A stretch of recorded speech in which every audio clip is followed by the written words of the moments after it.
So, All right. Looks like we are on live. awesome.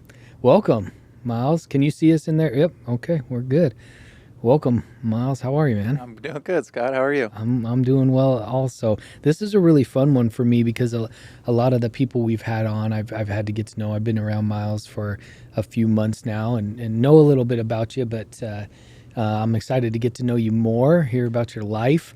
This one's a good one, fellas, or whoever watches this, because Miles does a plethora of exciting things, and we're calling this episode "Risking Death on Purpose," because just about every weekend that he can, where he's available and has the time, Miles chooses to risk death in very fun ways. But let's back up a little bit so we can get to know you just for a minute. Tell us a little bit about yourself. Where you from? Where'd you grow up? I know you played high school sports. Give us a quick rundown of who you are. Well, I actually was born in Bellingham, Washington, and so I've got those Northwest roots through and through. And I grew up in the Dalles, Oregon, and then after I graduated high school, I moved up here to. So where's the Dalles? The Dalles is about an hour east of Portland. Oh, okay. Yeah, Small so town, I'm guessing. yeah, about 20,000 people. Okay. So a little town there, an orchard town. We did cherry orchards there, so we had the cherry festival and the cherry princess, the cherry parade. So that was our big cash crop down there in the Dalles, and that was my first job when I was 15, is swamping cherries in a cherry orchard. Oh, that's awesome. Behind a tractor, yeah. So Family still down there? no, my dad just recently sold his house after living there for like 30 years. He worked for the aluminum plant, which was turned into a Google server, and so it kind of forced his early retirement. And he lived there until his wife passed away, and now he sold his house and moved back up to Bellingham. Okay. So, but my mom, she lives up here in Spokane. She's a Spokane native. We have deep roots all the way to the early 1900s up at Priest Lake. Wow. Yeah, and then so my family's been a Spokane family, a railroad family, and we've been here for a long, long time. 1900s in Priest Lake. Yeah, 1920 is one of my great grandfathers was one of the first park rangers up there for the Kaniksu Forest Service. Yeah. Holy cow. That's one of my favorite places on earth is Yeah. Priest Lake. Yeah. Yeah, you found out about it. Oh, we did. We've been camping there for a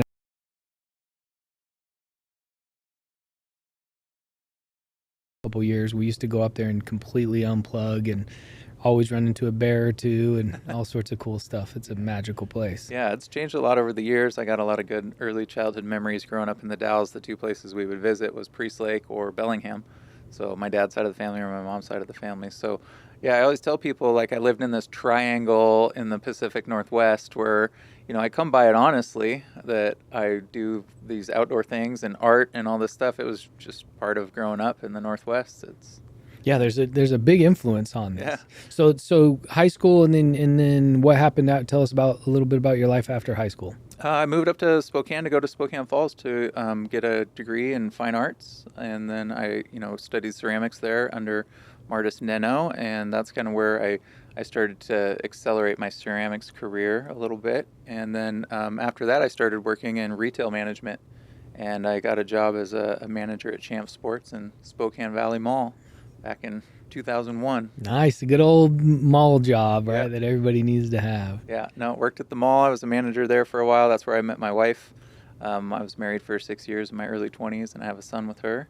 But now we're good friends and whatnot. But yeah, she worked at the coffee shop across the way from Champs, and yeah, that's where we met. And so I got a lot of fond memories. I still take my kids back there all the time. Mall sweethearts to having a son together. Yeah, we joke about it all the time now because it's like, hey, didn't we get married 20 years ago? It's met at the Spokane Valley Mall. So Wow, cool. Yeah. And how many kids you got total? I have 3 kids. 3 kids, a boy and 2 girls, right? Two boys and 1 girl. 2 boys and 1 girl. Cool. Yeah. Ages. 17, 10, and 7. Wow, good for you, man. A little decade spread out of kids. It was really fun watching you at the daddy-daughter dance with your daughter. She seems obsessed with you, and which is always a good sign, right? If we can get our daughters to love us as dads. And it was really cute to watch the two of you connect. I think there's something really cool about being at daddy-daughter dances or date nights or hangouts with other men that you excuse me, either work with or around, because you get to see this softer side to the man and watch him melt with their daughters. Yeah, no, for sure. I've noticed a few of our coworkers have said that about me. They go, you act a lot different when you're in the kids' ceramics class or you're hanging out with your kids and stuff. And so, yeah, they do bring out a softer side of me. And it's been really great to have them here on the Mode campus and everything. And being able to come to those events like the Daddy Daughter Dance was really special. So she really enjoyed that. I'd been wanting to go to one of those for the last few years, but they were always sold out. And so, yeah, it was nice to be able to get tickets. Yeah. So before we get into your life risking adventures, let's talk about that life giving adventure. What has it meant to you to be a dad, and what part of your life really is fulfilled from that adventure that a lot of us get to go on in this life? Yeah, it's interesting because it wasn't until it was almost too late when my kids were a little more grown that it did really start to impact me and affect me and whatnot. Um, and so what I've noticed is that each of the three of my kids have all taken one like major property of me and have absorbed that. For example, like my oldest son is a big computer nerd. And not to say that in an offensive way, but my oldest son is really into computers and the internet, and he's really analytical and project based and stuff like that. Well, my daughter, however, is a lot more risk taking. She's into rock climbing and art, and I feel like she's going to be kind of like a little hippie. And then my youngest son, who's 7, he's the athlete. He wants to play football and baseball and do trucks and everything. So just watching how they've all kind of inherited little things of who I am has been pretty fascinating. And then just being able to, I think, instill in them like moral values and whatnot has been really important to me. I get a lot of compliments on how well behaved my kids are, like out at the grocery store, and to me that's a big compliment, because I don't intentionally go out of my way to teach them to behave that way. And I don't know what it is about me as a father or leadership or whatnot, but when I tell them, hey, go stand by the shopping cart, don't go anywhere. I told them at the grocery store the other day, and that little old lady came and found me. Are those your kids over there? They are so well behaved. And It's the best compliment. I thought she was going to tell me that they did something wrong. Yeah, yeah, But I get that compliment a lot, and that my kids come by it honestly, where they say please and thank you, and to me that's huge. Kind of like the testament of a man, for example, is how do they act when no one's watching? And same with my kids is how do they act when no one's watching? Do they put the shopping cart away? Do they clean up after themselves at their table and stuff? Are they thoughtful?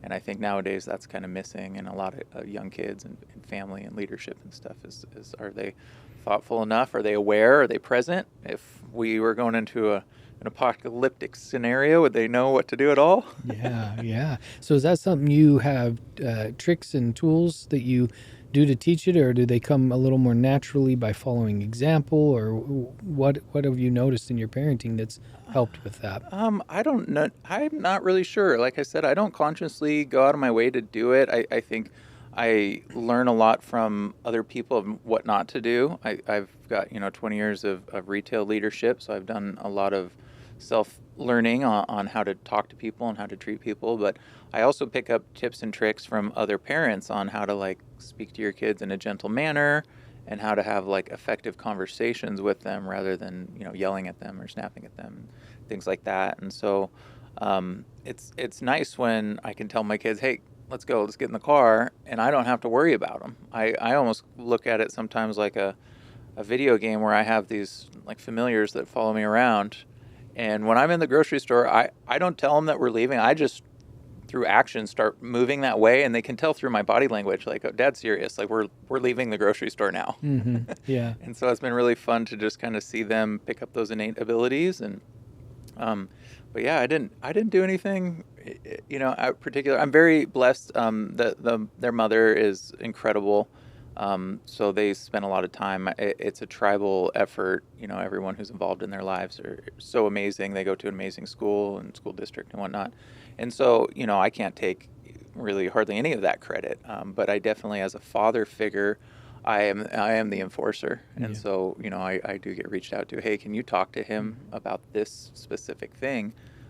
Because they need that backing and whatnot. So yeah. Yeah, that's a role I play in our family as well. My wife can discipline if she needs to, but there is this, hey babe, I could use support on this one, and we play that pretty well. We decided at very young ages with our kids that we would help them be independent by just having them do stuff. Yes. So our kids, from the time they can, Hmm. they do their own laundry, they cook their own meals. Yes. Even when we do date night now, it's no longer just order a pizza for them. We'll say, here's the dinner, you guys cook it, figure it Perfect. out. Yes. And just about anything. In fact, our oldest son is a way better cook than I am, and he'll be turning 15 this week.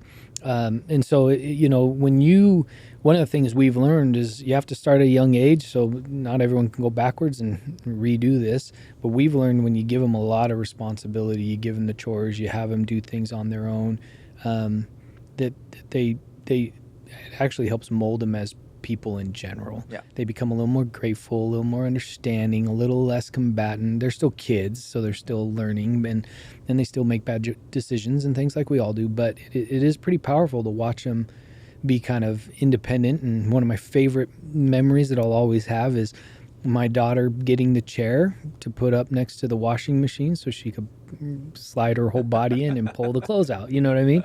And watching her at a young age do her own laundry and things like that is something that we're grateful for. So I'm sure you're doing a lot of things Yeah. that you know. Yeah, well, and like for example, when we go to restaurants, I have them. They have to order their own food. I don't do it for them. Yep. And those are like communication skills. If my daughter wants anything, she loves to go yard sailing, for example. I said, I will give you all the money you need to negotiate, but you have to do 100% of the negotiation. Yep. Dad will Yep. not come in and I go, and we'll never pay full price for anything. You have to get. You have to get them down. Yeah. I love that. We've actually told our kids, if you disagree with what I'm doing as a parent, in the right way, you can't just yell at us, you can't disrespect us, but let's negotiate. Come tell me why you think what I'm doing isn't fair, and if you approach me in a proper way, I'll actually negotiate with you, because I feel like it teaches them negotiation. Yep. They lose a lot, right? Because I'm dad and I'm stubborn too, but there is something really valuable in giving your kids chances to act like adults. In fact, tell me what you think of this. There's a guy online, and he actually may come speak to our men's group at some point. I've been in communication with him, but he's a very popular parent therapist, if you will. He helps teach parents how to deal with their children and talk to their children, and he has some really cool tips and tricks. And he taught me something that I've implemented, works really well, that especially with your older kids, or your 17-year-old, or I guess even now all of our kids are old enough. But you just say to them, hey, I really want to treat you like a young adult. You're not an adult yet, but I want to treat you like a young adult. Yeah. You treat me like an adult, and we'll have a really good relationship. Here's what me treating you like a young adult looks like. I want to give you this responsibility. I want to listen to you when you have a complaint. I want to hear you out. But this is how a young adult acts. And so you literally just lay it out for them. And so when they misbehave, you can say, hey, you're not acting like a young adult right now, Yeah. right? Like, and it goes back to that. And so we've been using that technique, and it actually works really well. Our oldest son will kind of pause and go, okay, let me reframe this, Dad, because I want to be a young adult. Yeah. Yeah. That's awesome. Yeah, there's some fun tips and tricks. So, fatherhood, joyful for you. Yeah. You enjoy it. What's your favorite thing to go do with your kids? And Well, I personally, I like to go do a lot of hiking and whatnot. And so now that they're old enough to go on their own, we go do the same things that I do. We go find waterfalls, and I take them off trail. Because when they were younger, we would do, I had the little backpack carrier thing, and I would take them to trails, known waterfalls. But a lot of people who don't know this about me, but I do a lot of off-trail waterfall hikes where there's no trail, and it's a lot of bushwhacking. And now that they're old enough, I got them the boots and the gear and the gloves and the Under Armour, and now we go out and we get ticks all over ourselves. But I think to them, I think they have a heightened sense of adventure from doing that. Being a little kid, bushwhacking through the forest and finding a hidden waterfall has got to be one of the most magical core memories growing up. So that's a big thing to me. With my kids, I think about core memories a lot when we go out and do things, because there's the mundane things that we do every day, watch movies and eat dinner and whatnot, which are great. But I'm always thinking every weekend, how can we go do something that they're never going to forget? They're going to relate that trip to something. So, yeah, I think that's probably my favorite, is getting out and adventuring with them and seeing the kind of the awe and the wonder in their eyes and whatnot. What a cool dad move to create core memories and do that. So, is it hard to get him to do that? Because in our family, sometimes they'll be like, "We don't want to go do this thing," and then once they're doing it, they love it. Every time, Is yeah, it every same? time. Yeah, they're addicted to their electronics like most young kids, and they get that quick dopamine. But once they get out and get around the waterfall, they got the negative ions, and Yeah, they don't realize that they're getting that same feeling. And so my kids are the same way. We were out just last weekend. We went out to a waterfall to film a video and to go hang out by the beach. There's a sandy beach about an hour west on Lake Roosevelt, and it's funny because it was raining, it was cold, and they were complaining. But as soon as we got to the beach, they got sticks and mud. They took their shoes off. They didn't care that it was raining. They didn't yeah, care that they were cold. They forgot all about that. And then I couldn't get them to leave. Like I was like, all right, guys, I'm done with the beach. We're getting rain on. They're like, nah, we're they want to stay. yeah, we're playing. So yeah, I don't usually give them a choice. Just kind of like dinner. Yeah. This is what we're doing. Yeah, but it's so valuable. I mean, we used to go camping, and we had this. We've been with other friends who would bring a bunch of toys camping, and even family members. They'd bring a bunch of toys and stuff, and we'd say, "Trust me, next time, don't bring anything. Watch what happens." Yeah. And kids seem. I mean, they just man. That's one of the reasons we love Priest Lake. Before was that there was no cell phone service, so it didn't matter if they brought their phones, and we wouldn't charge it, and man, they just, sitting on a beach in Priest Lake or canoeing or kayaking up the channel. If you've ever been to Upper Priest, like that type of stuff, the sliding rocks up there. This is not a Priest Lake promotion, but your kids don't act bored at all. They just love it. They just Yeah. immerse themselves. Yeah. And that's the same with when I was a kid before there was electronics. We went up there and found a stick, turned it into a bow and arrow. Yeah, You know, yeah. like that was the thing to do. Yeah, it really is the best. So taking your kids on adventures. Miles here at Mode runs our marketing team. He runs the ceramics. He's incredible at both of those things. An essential part of our team. But we want to talk to you about what you do when you're outside of Mode, because you brought this into the conversation already. You're taking kids to go see waterfalls and bushwhack and off trail and what we used to call coyote camping, or dispersed camping, where Yeah. you're not camping in a campground. You go find your spot. Yep. This adventure life, right? I love it. I'm all about it. So many people love doing these things, but the reality is you're risking your life every time you go to rappel down this waterfall. So I'm kind of giving away the clue here. Tell people what you do. How on earth did you get into this? How are you crazy enough to do it? And find others who are crazy enough to do this with you, and just kind of give us, that little, that overview of chasing waterfalls. Yeah, yeah. So, the whole chasing waterfall thing started about 7 or 8 years ago when I got into photography. And, with photography, I was trying to figure out like my style. I really wanted to get into landscape and nature because I was already into hiking and whatnot. And I discovered long exposure photography, where you set up a tripod and you do, 1, 2, 3 second exposures, and then the water comes out, really silky.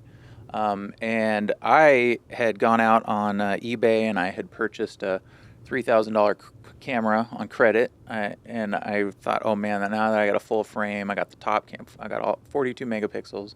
I'm going to instantly be able to take amazing pictures. And I went out and I took my first picture and it was horrible. It was just like this flat cell phone picture that, I had no idea how to operate my camera. So I started watching YouTube tutorials and playing around with it a little more, like figuring out, okay, how am I going to make this purchase worth it? Like I just wasted all this money on this camera. I have no idea how to use it.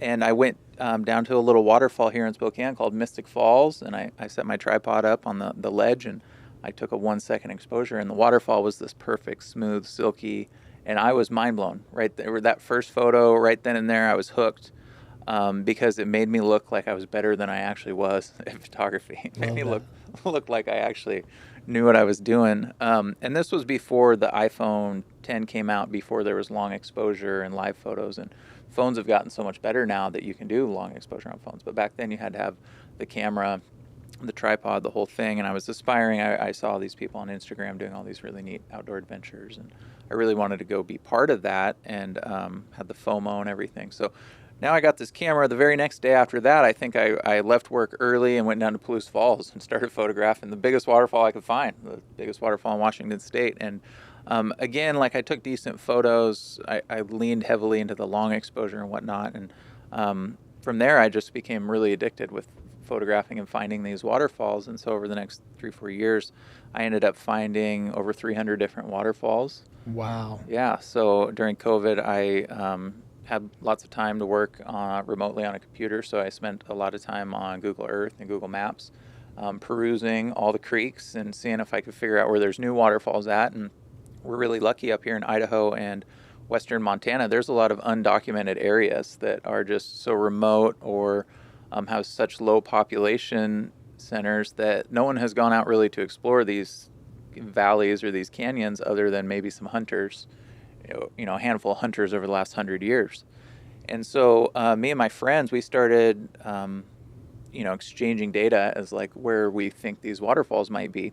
And so at first it started out with we just wanted to go find these waterfalls. We wanted to be the first ones to document them and discover them. And how cool was it that we live in this area that's pretty much untouched, this little sector of North Idaho, western Montana, the border, the Cabinet Mountains and the Selkirk Mountains, as well as the Clearwater and whatnot. And so we started just spending every weekend going out and bushwhacking and finding different waterfalls.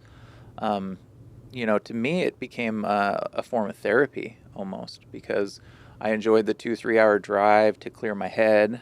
The puzzle of how am I going to get down in this canyon without killing myself, because a lot of it's really steep, arduous bushwhacking. And then the joy and the reward of finally getting to the waterfall, bushwhacking 4 or 5 miles all day for 6, 7 hours and finally finding this mythical thing that may or may not have existed at the end of the day. And so, but what had happened, the reason we got into canyoneering was because we kept finding waterfalls that we could get close to, but we couldn't get down in front of. So we would find these waterfalls out in the middle of nowhere, remote North Idaho, and they were cliffed out, is what we call it, where there's 100-foot sheer cliffs on each side, and there's absolutely no way to get to the bottom of this waterfall and photograph it without ropes, without rappelling. And so we already had some friends down in Oregon who had been doing the sport for a while. In Utah, it's very common. They call it canyoneering or canyoning. And they do it as well in other places like Costa Rica. Hawaii is like a tourist excursion type thing. Very popular in Europe, in the Swiss Alps and the Dolomites and some of those European places over there. But we had already seen people down in Oregon doing it, and they had established some canyons, but no one in North Idaho has ever really done it before. So we got that stipend check from COVID. We all went out and bought dry suits and gear. We spent those stipend checks to go buy canyoneering gear, and we just taught ourselves how to start rappelling waterfalls. No one really came to show us. My good friend Chris is a rock climber and a kayaker, so he already had a lot of the basic knowledge. So it just took some YouTube videos and whatnot to get started. And we just started going out to these waterfalls and canyons that we found, and we bushwhack out to them and strap up to a tree and rappel down. And we call it what's called a committed canyon. So once you rappel into a canyon, there's no getting out. The only way you can get out is by continuing through the canyon, going down, because you've got sheer, wet, mossy cliffs on each side. So there's no way to really escape. And so it's kind of nerve-wracking when you go into a committed canyon, because you kind of have to like test your fears. And so how much research are you doing before? Because are you saying that you photographed waterfalls that maybe no one else ever had up to that point? Yeah, absolutely. There's oh my gosh, quite a few where people have seen them from Google Earth. Maybe they've seen them from airplane. They knew they existed. But did someone take the time to wake up at 3 a.m, drive 6 hours, bushwhack 4 miles, and then rappel down the side of a cliff face? Like no one has come along since then, and I think a lot of it has to do with technology. Back then when it was just topographic maps and hunters, there was never like a will or a way to want to get out here to do those things. Maybe a bush plane pilot would fly over a waterfall and make note of this waterfall.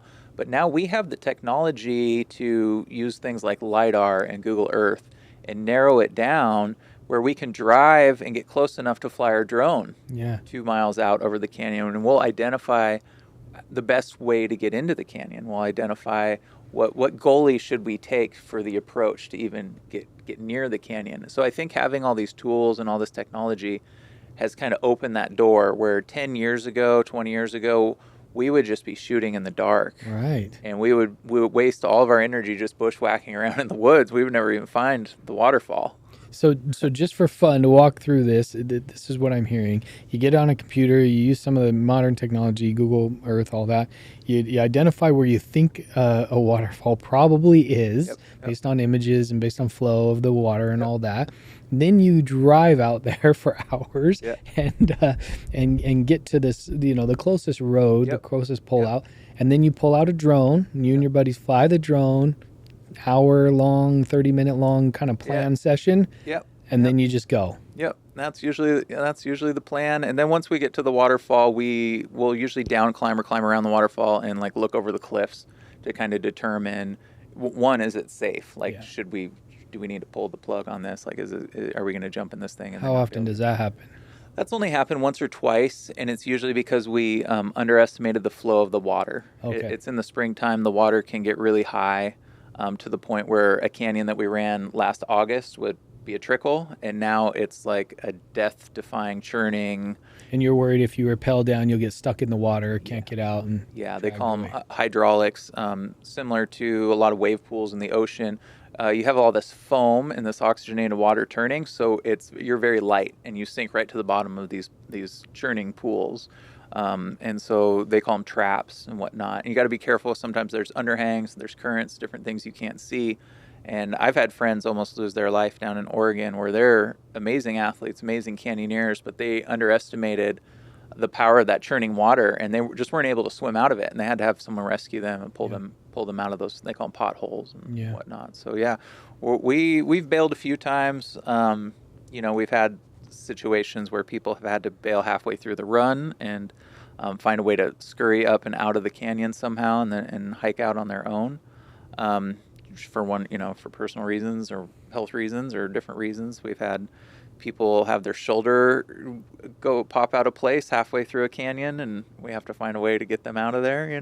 But luckily we are very cautious. We try not to make it on the news or get life flighted out of there. It's not something that we intentionally try to do. Holy cow! So tell me about your scariest moment, if there's one that stands Oh man, out. what, just 2 weekends ago when I when I showed you guys that picture, that was probably one of them. That was our biggest rappel yet, and probably our most complex rappel over in western Montana, right outside of Libby, Montana. There's a waterfall there on Falls Creek, ironically, and it's one of these waterfalls where no one knows about it. There's no trail, there's no map, there's no hike or anything, but you can see the waterfall from the highway. You can literally see it coming down the face of this cliff. And so the total length of the waterfall is probably 400 or 500 feet in 3 or 4 different sections. And so When you say different sections, you mean it drops, hits a flat, and drops again? Okay. yeah, so there's different tiers, and then they have different pools that kind of break it up. But the final rappel was the full 200 feet of rope that we use. And so we usually don't pack more than 200 feet of rope. If a rappel is longer than 200 feet, we try to break it up into sections. But this one was a little nerve-wracking because you have to, as you step out over this edge, there's basically a fire hydrant of water coming over the side of this cliff, and then you have to step into it intentionally. And So you're going. Let's just set this stage here. Let's set this picture. You're going into the waterfall, not like on the side of it. I mean, if you can go on the side, I'm sure you. yeah, we started in the side, but you had to cross through the flow to get to the other side. That was part of this rappel. There was no way to stay because it was kind of carved out. It's this smooth rock, and then it has algae on it, and so it's really slippery. And so if you were to try to step on the smooth part in the high flow, you're just going to get washed away. And so in order to get to your objective, to get to the bottom of the canyon, you're going to have to, they call it stemming, where basically you split your legs, and this fire hydrant of water is either going to hit you in the chest or through your legs, or you've got to find a way to circumnavigate the flow to get to the other side to be able to kind of finish. The nice thing is we have walkie-talkies, so we'll plot out a line and say, hey, you're going to want to stay to the left side because there is a cave to your right. If you stay to the right, you're going to fall in that cave. You're going to swing 20 feet and you're going to hit your head and fall in a cave with water hitting you. So stay to the left, So we have... So just stay to the left so you don't die. Yeah, stay to the left. I mean, is there a fear and worry that like drowning on this rope with water? Just I know you can tip your head down, kind of like in the shower or whatever, but I mean, Can you drown hanging up there if you're Yeah. not careful? Well, this was, you asked, well, what made this, the most nervous one? Because this was 200 feet of straight vertical. And so we're pretty much straight up and down like you're going down a side of a building. The bigger fear is those potholes. And there was a gal down in Oregon who lost her life last year. And it was a really small, simple, it was a 6-foot waterfall with a 4-foot deep pothole. But it was something to do with her harness, and the rope got tied up, and she got stuck underwater. Oh. And typically we carry like rescue knives to cut ourselves free, but no one was able to get to her in time and cut her free. And so even the most seemingly simple areas might be the biggest threats when a 200-foot. I'll get hit real hard with water. I'll get brain freeze maybe. The biggest fear is you get swept and you let go of your rope. And then at that point, you're on a free fall, like descent. And then there's nothing really to break your fall or stop you. And so, yeah, you always have to have your right hand, your guide hand, held onto the rope, or your descender is just going to freely let you fall. So It doesn't have a. well, we like to add resistance so that you really do have to feed it. But if you are hanging over a cliff and it's your entire body weight and you, for whatever reason, go limp, so you hit your head and you go limp, then you're going to slowly slide off the end of that rope. Oh, scary. Yeah, so we try to be as cautious as possible and give ourselves all sorts of alternative, safety routes. We also always bring like a second rope. So if we do have to figure out some evasive maneuver to get out of there, we can. But yeah, we just try to plan and be cautious and whatnot. And So keep telling your story. Sorry, I interrupt because I have a million questions of how I'm trying to picture this in my mind, and if it's something I would ever dare to do, or if some of the mode men wanted to join you, would this be? Anyway, it just sounds so fun, but also so crazy. Yeah, well, this last one, I think it was also the most technical and challenging because we had to set up a belay station on the side of a cliff where we only had about like a 3-foot piece of rock to all three of us to stand on. And then we took our other rope, they call it a prusik rope, or, a shorter like 3-foot rope, and we tie off on a root, essentially a root stump that is hanging out of this rock on the side of this cliff. So we're kind of like three little birds perched on the side of a cliff with the water about 2 feet behind our head.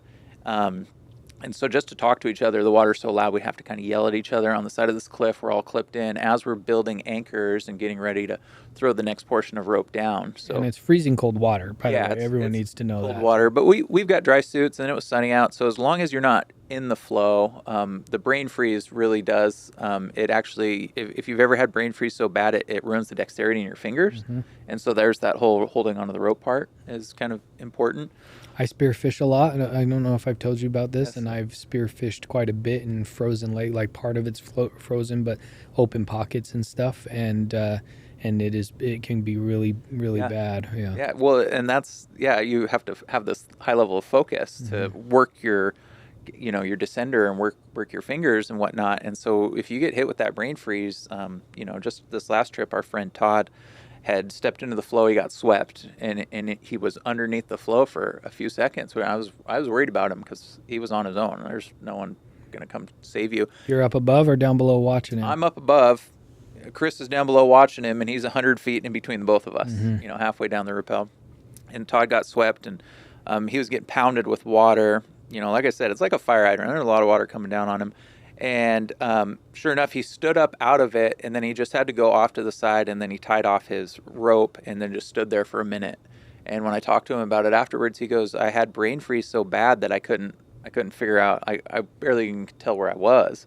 And he goes, it was really hard because when I got swept, I sat there and I was getting hit, and he goes, I had to, instead of panicking, I had to take a deep breath and ask myself, okay, how am I going to get out of this? I need to stand up, and I need to move to the side, and I need to take a break.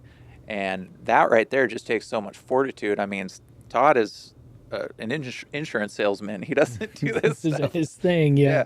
But he loves it. He loves it though. He loves being out there and feeling that exhilaration and that thrill of and then the camaraderie of being with the guys and whatnot. And then that's why they call it Type 2 fun, where you don't have fun in the moment, but later at the brewery we had a good laugh about Todd getting pounded by water and getting brain freeze. Yeah, you laugh because you still can laugh, right? Because you're still alive to tell the story, and that's crazy. So you get down, or you're descending. Any more hiccups on that particular one?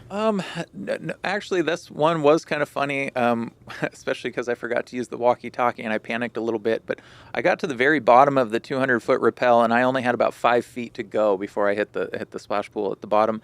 And uh, it's kind of hard to explain, but we actually come down with two ropes so that when you're at the bottom, you can take the second rope and pull the whole length of your line through. We call it ghosting the canyon, where we don't leave anything behind, leave no trace, you know.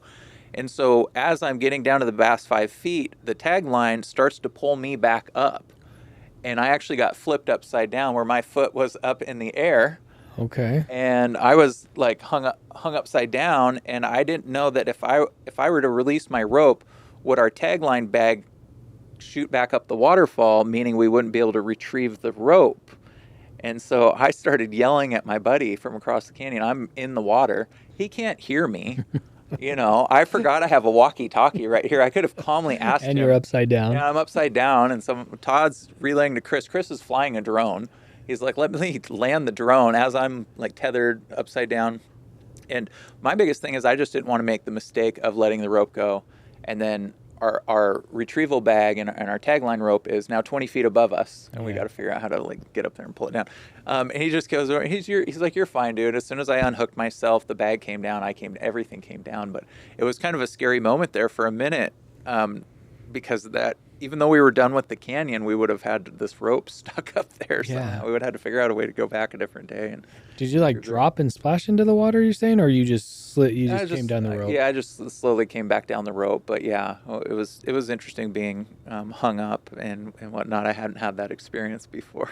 Man, that's crazy. So in this adrenaline rush, are these moments that, like, obviously there's life lessons, and you gave our team here at Mode, you gave us a little presentation the other day for one of our meetings and taught some cool lessons. But let's talk about on these adventures, what are some life lessons that you've picked up? Let me ask some questions that may prompt, and if you have other ideas, just jump in. But how do you find the courage to go out and do something consistently where you could lose your life? Yeah, that's a good question. Every time I get ready to do our first rappel on each run, and I step over the edge before I really get into the flow, before things get hairy, I always ask myself, why do I choose to do this? Because my adrenaline, I get really shaky, and then as soon as I get hit in the face with water, all that, it all washes away. Like I forget the adrenaline and stuff. And I think just like hiking and bushwhacking and long drives, there's a lot of therapeutic reasons to do that, to really kind of test yourself and test your mentality and fortitude and kind of push yourself to a new limit of something that you didn't know you could do before. And so, I think all of us are very addicted to the idea of exploring something new, something that's never been seen. But what we've realized is it's the camaraderie we've gained as a group of friends experiencing these canyons together. Because with canyoneering, it's not like rock climbing where there's an objective or a goal or there's someone who did it the fastest or the best. I mean, the only objective is to stay alive and make it out as a team. And then you realize it's not a sport where people are like, hey, our team's done more canyons than your team. It's the memories of our team has had the best time, and it's the memories and the camaraderies that I've had with these guys on the long car rides. And it's kind of like our own Mode Men's group, where we have a lot of conversations about our life and our wives and our jobs and everything around us. And then we go out and we trust each other with each other's lives. My friend Chris builds anchors, and I trust him with my life, and same with Todd and Brian and all the guys in our canyoneering group. Like, they're just a great group of guys, and I know when I'm about to rappel over that 200-foot cliff that I can trust him. So that's been a huge lesson for me, to be able to trust other people and put faith into other people. I was a very independent person for a very long time, and so to be able to have that group of guy friends that I can count on, and something to look forward to as well. I mean, being able to say, hey, let's put this on our map. Let's put this objective on our in our scope, not because we want to be the best or the fastest or whatever, but because we want to go experience this together. We want to be the first people to ever go rappel this waterfall, and we want to all have this experience together. And we'll tell our kids someday, like, hey, we were the first ones to go rappel Scribner Falls and North St. Joe National Forest. That's crazy. Only been spotted by helicopter before we went and rappelled it. So wow, possibly one of the first human people to Yeah. interact with the waterfall Yeah. physically and in Yeah. person. So, I used to say, if you get in a fight with a buddy, not against each other, but together, you go fight somebody, or you have a near death experience together, you're bonded yep. for life. Yep. I have a few of those too. We had one waterfall adventure where we went early April. It was still snow on the ground up in the Selkirk Mountains, and we rappelled this waterfall that only has a couple of photos of it that exist online. Most people don't even know that it exists up there. It's beautiful, huge 100-foot plus waterfall. And on the way back, we were out of cell service, and we just assumed we knew the path that we were taking, and it started to rain, and it started to warm up that day. And do you know what post holing is? I don't. So when you walk on top of snow, if you don't have snowshoes and you step through that crusty layer, you fall all the way through. Sure. And sometimes the snow in North Idaho gets 3 or 4 feet deep, where you're falling thigh high through post holes. And so on the way down, it was early in the morning, everything was frozen. We didn't post hole at all, but when it started raining and warmed up, we couldn't take 2 steps without falling waist deep through the snow. And it almost got kind of comical. We started laughing because whoever had the rope bag, which was, now the rope was wet because we used it, is like an extra 50 pounds. Super heavy, yeah. Yeah, whoever had the rope bag would fall through the ice Oh, first. jeez. And so we ended up, it took us maybe an hour to get to the waterfall. It took us 3 hours to get back to the truck. And then a thunderstorm rolled in.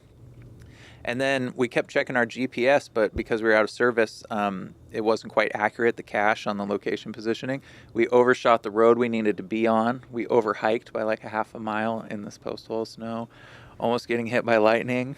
It was getting dark. So it was one of those moments when we got back to the truck, we gave each other a hug. I'm like, dude, we made it. we almost got lost and died out here because we were getting so frustrated. We were out of water and food, and we did not plan on being out that long. And so, yeah, it's funny because whenever we talk about like almost dying, we bring up that day.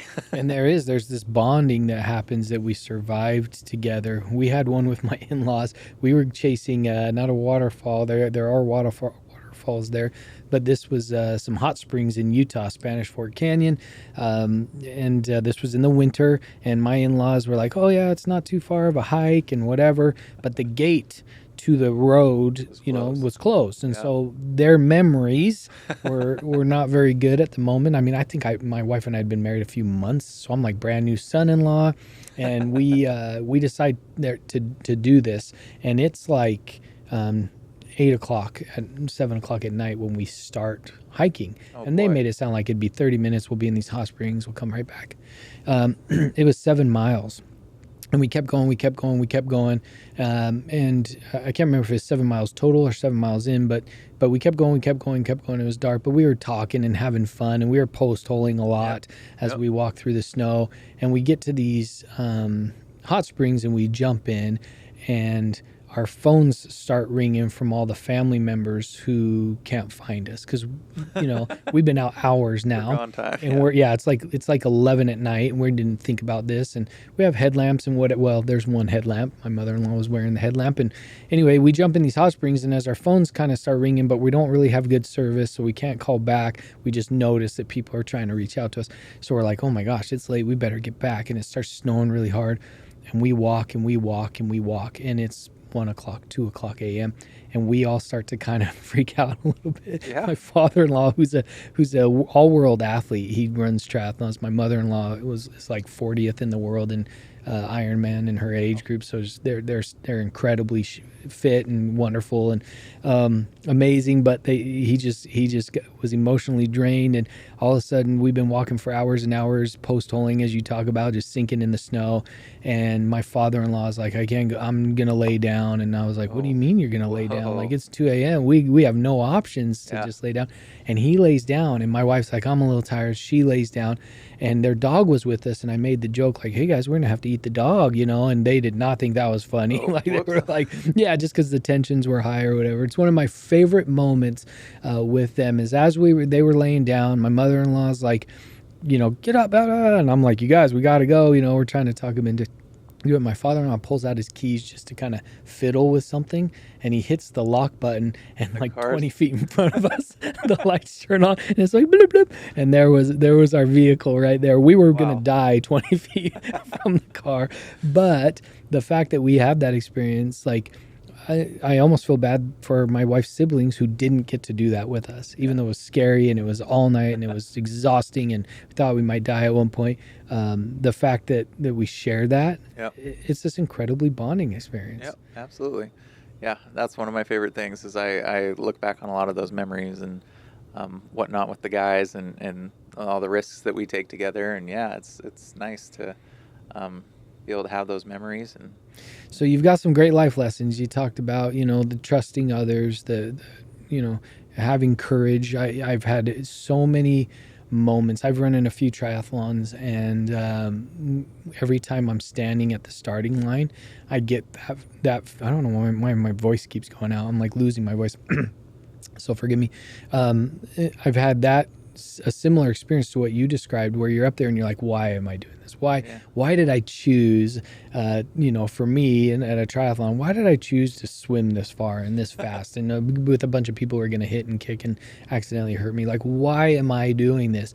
And then the gun goes off and I jump in the water, and the first 100 yards are panic, and then I calm down, and all of a sudden I'm like, this is amazing, right? And you just enjoy everything until the run, because you should only run if the cops are chasing you. But you know what I mean? Like, everything else is just, and as soon as you get done, you're so proud of yourself. So what other lessons can you think of besides, getting over that fear, obviously tackling fear? Let me ask it this way. Have you ever heard what a misogi is? Have you ever heard the idea of Japanese misogis? no. This is a really cool idea that we're actually going to encourage in the men's group. We have something we're going to announce here soon called Warrior Mountain. At least that's what we're calling it now, with some things that men can accomplish and work toward and get some achievement and recognition for. But one of the things we're going to encourage is what's called a misogi. A misogi is forgive me if I'm getting some of these details wrong, but it's a Japanese tradition where they would have men go out and do something really, really difficult, like so extremely difficult. The goal is not to accomplish the thing. The goal is in the journey of it. Like, I'm going to try to run 100 miles. Yeah. I'm going to try to, climb, Mount Everest, or whatever the very difficult thing is.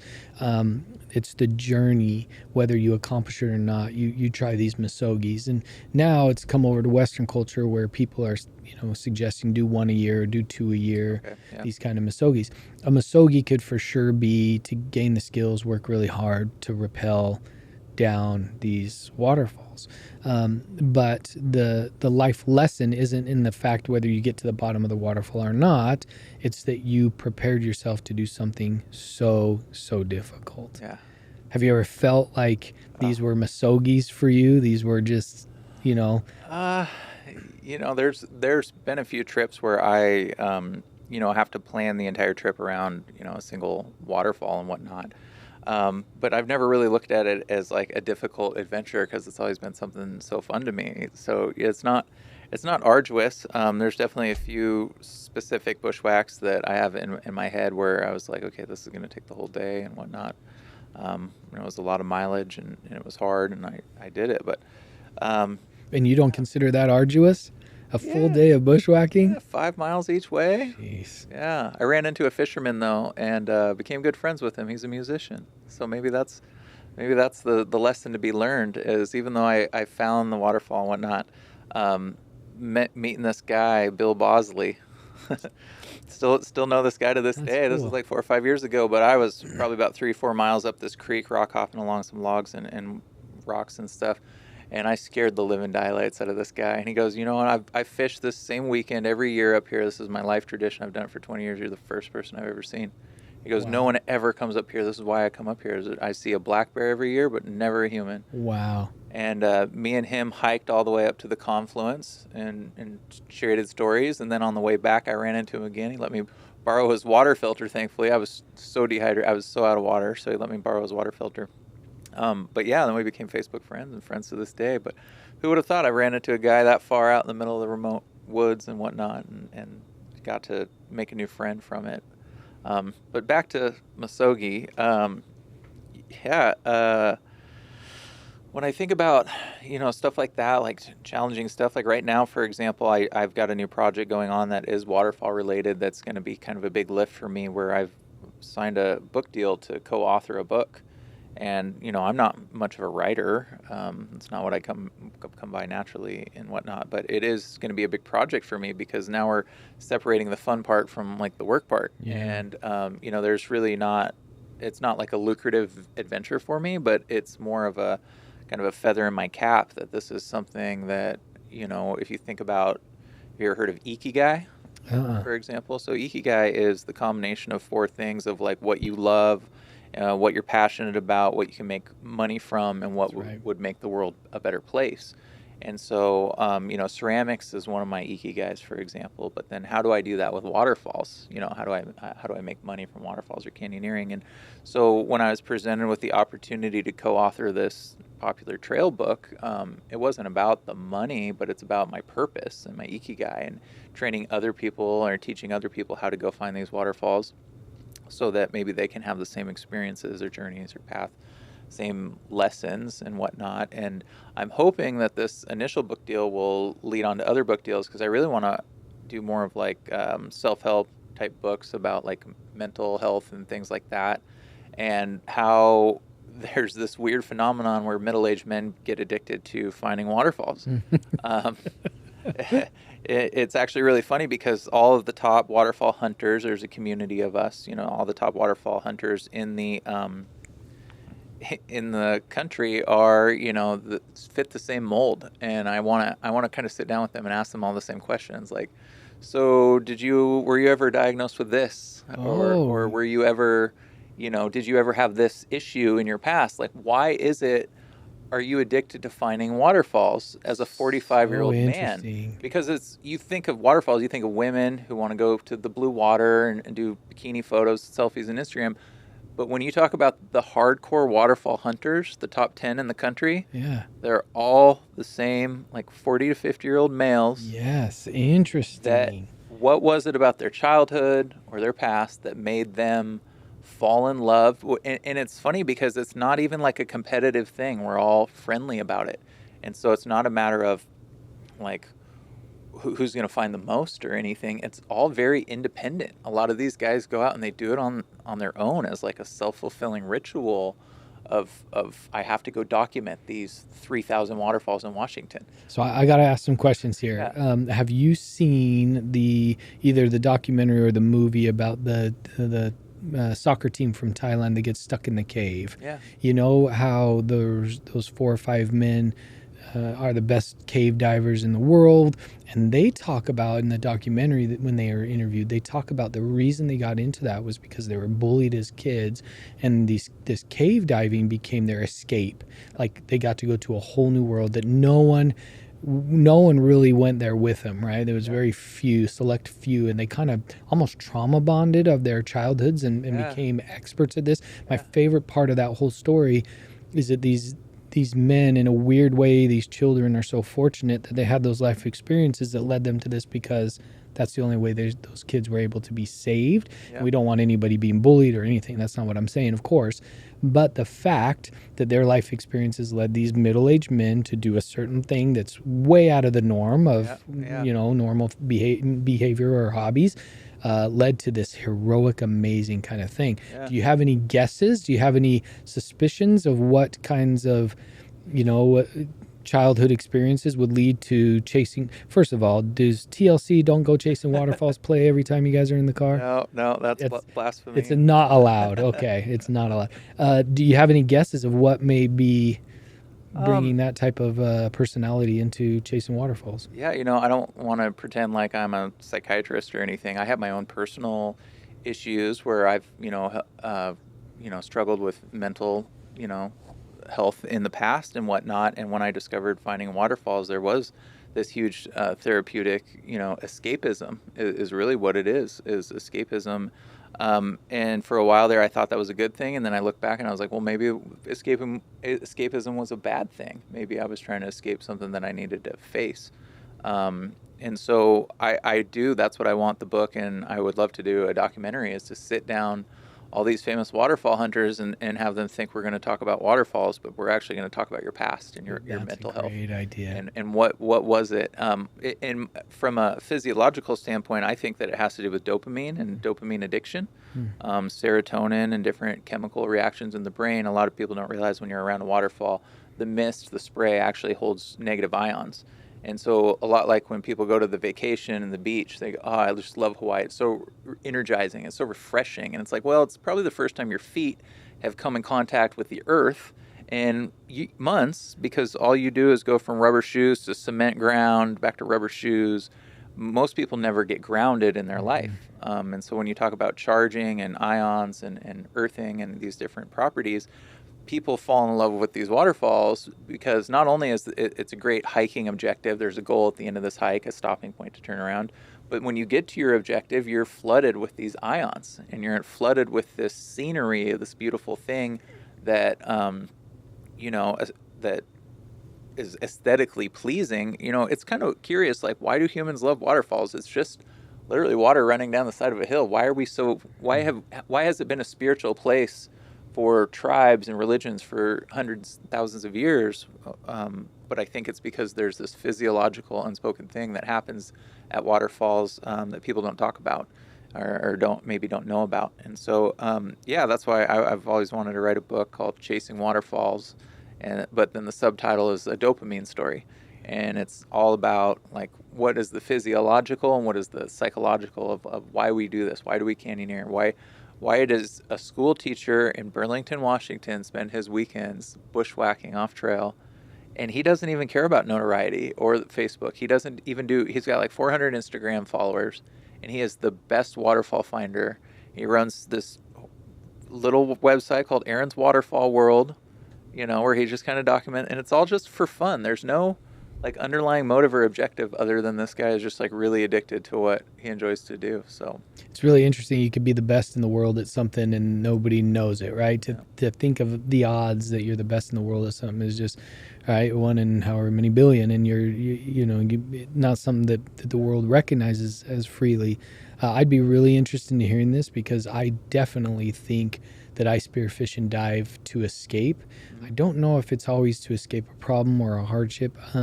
I always quote Aladdin, it's a whole new world, like Yeah, it just is. When I'm under the water, I am in awe yeah. constantly.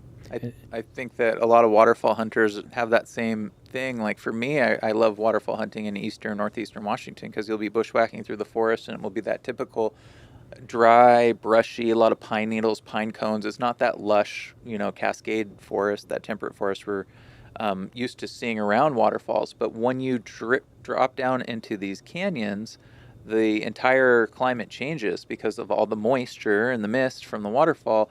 All of a sudden, you're now in this mossy little verdant canyon that has ferns and hanging moss. And, growing up over on the west side, being from Bellingham, that's like a little taste of home for me. Yeah. And so I'll be bushwhacking through this dry, crusty desert, and all of a sudden I drop down into a rainforest. And to me, that's like that otherworldly escape. Like I get a little taste of my childhood, because my earliest childhood memories are playing in like fern and moss forests over on the coast. And so anytime I'm around a waterfall, I get a little taste of that fern and moss and those ions and stuff. So yeah. Yeah, it's nostalgic. It's one of my favorite things. I just love being in water, around water, underwater, and I really love when a bunch of fishermen are standing on the side and they see me gearing up. And Yeah. especially in like Utah or Idaho, you go to the ocean, they see spear fishermen a little more often, but they'll see me gearing up, and I always respect that they're fishing, so I'll wait, or I'll say, hey, I want to jump in, and almost 9 out of 10 times they're like, oh my gosh, I want to watch this. Yeah. Like, yeah, Yeah. go ahead, get in. And they've been standing there for an hour not catching anything. And I drop in the water, and if it's clear, I see hundreds of fish, and I see all the fish they're not catching. And to me, whether I get a fish or not is literally the least important part of the experience. I just enjoy so much of being in that world and Yeah. just gone from all my problems, all my stresses, all even the good things, right? Like I just get to have this escape, as you Yeah. said, and it's really beautiful. Yeah. That's the same with canyoneering. When you're on rappel and you're in rope, you don't think about anything else. but what you're doing at that moment in time. So same with the whole adventure. Once we lock in and we get our gear on, everything else that we talked about on that car ride is it's all gone now. Oh, So it's so yeah. amazing, start to finish. I love that. As we wrap up here, uh, first question, and then I'll let you have kind of the final word. But first question is, if the men in Mode Men wanted to do an adventure with bushwhacking, going seeing waterfalls, and even rappelling down them, is there a way to make that happen? Yeah, yeah. Actually, I've got a waterfall in mind that's just about an hour north of Spokane. It's on um, public land, so we don't have any issues with trespassing or anything like that. But it's is part of Colville National Forest. It's called CCA Creek. There's no trail. There's no one really knows about it, but I take my kids there every year. Because it's not that difficult of a bushwhack. It's pretty straightforward, but my kids think it's the biggest adventure of their life. Of course. And then the reason I love this waterfall, I just took my friend Chris a couple weeks ago, is I cannot photograph it to show how big it is to save my life, but this waterfall must be about 150 feet. It's a huge tumbling cascade. It has these two massive boulders that create like a cave that the water flows through this cave. It's a really neat spot, and no one knows about it. There's no photos that exist of it. It's impossible to photograph Because of the overhang, or well, there's a lot of brush and trees, and then it kind of tumbles through the mountains. And so when you take a cell phone picture of it, it just looks like this big flat, it's very hard to get the depth and the detail because it's sloped so far back. And I told my friend Chris about this waterfall for 3 or 4 years. I said, dude, you got to come out to CCA Creek. And he's like, yeah, yeah. He's an Idaho guy, so he's like Eastern Washington. Yeah, yeah. yeah. And so I finally got him to go out there. And right when it first comes into view, you can see the water crashing hundreds of feet down through the trees. And he's just like, oh my, you didn't tell me. I had no idea. And I go, dude, I've been telling you for years. You downplayed this way too much. Yeah. So I think that would be a great one for everyone to go to. We could caravan up there, do a little off trail hike. We're not, Wouldn't need to rappel. You can just no. hike right up to it Yeah, and we'll see just need it. some good boots. I always tell people get a good pair of boots and some gardening gloves if you're going to go off trail. Go to North 40 and buy some $15 nice like latex or neoprene gardening gloves, and then that way if you fall down bushwhacking or you need to grab any branches or stumps, I learned that really early on. I would always stab my palm. I would fall over, trip and fall over and stab my palm. And if you have gardening gloves, it's like you're armored up like a tank.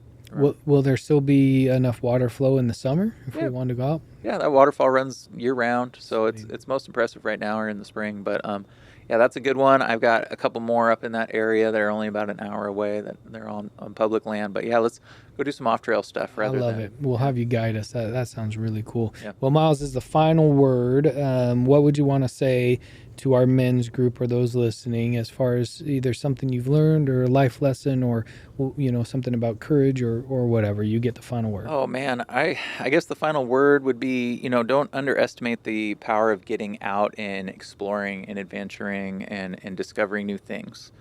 Is the biggest thing. I often think about like mental health and happiness and what makes people happy. And they did a study a while ago on primates, and they studied monkeys, primates, and whatnot to see what makes them most happy. And they found that it was largely based on interactions with friends, and then also discovery, like learning new things. So because they did these control tests where they would put a monkey in a room and give him nothing, they would get bored, they would get sad. They would give him a puzzle, and innately they want to figure out and solve this puzzle. And then that puzzle actually brought them joy, just as much joy as having a partner or an interactive. And so for me, I love the camaraderie of hiking in groups and hiking with friends, but I also find a lot of mental positivity from discovering and exploring new things. Just going on drives to new areas, getting out of the house, seeing new things, going to new country roads. I didn't realize what it was for a long time when I would look and I would take in all these new things, but it's this, they call it novel stimuli, where you're getting this novel, all these new things because you've never seen it before. Like I've been to Palouse Falls now probably 20 times. The novel stimuli has worn off for me. But Sure. that first time I went to Palouse Falls, it was so exciting. And so I think that's why I'm always kind of chasing the dragon, as far as I'm always looking for that new waterfall, that next unicorn. But the biggest thing for the Mode Men and the men's group is don't hesitate to get out and explore, whether it be on your own. For the longest time, I would tell myself, well, I don't know the trails, I don't have the app, I don't have this or that. And I remember when I first started, I would just go out in jeans and some cheap boots from Big Five, and I had no idea what I was doing, but I started. And then from there, it turned into bushwhacking, and then I bought, my first pair of hiking pants. I've spent $100 on hiking pants. Like, oh my gosh! And Yeah. now I don't know what I would do without those sort of things. And so, but that's the biggest thing is if you're kind of feeling in a rut, like just get on an app, look on a website, look for waterfalls near me, and just go hike and check stuff out. Like you would be amazed at how much it improves your mental health. Yeah, I love that. That's a business and life lesson is, the only regret you'll have is not doing anything Thanks. at all. Yeah, I tell that to people. The biggest regrets I have when I'm out exploring, I'll often be positioned with should I stay out an extra 2 or 3 hours and drive home in the dark? And sometimes I choose to go home because I'm tired, and I look back and I always regret the things that I don't do. Yeah. So, Well, yeah. sweet. Thank you so much for being here, everybody. Thanks This for is having me. Miles, the waterfall chaser. Yeah, it's me. Thanks, Bambi. Thanks, Bryson. Thanks, guys.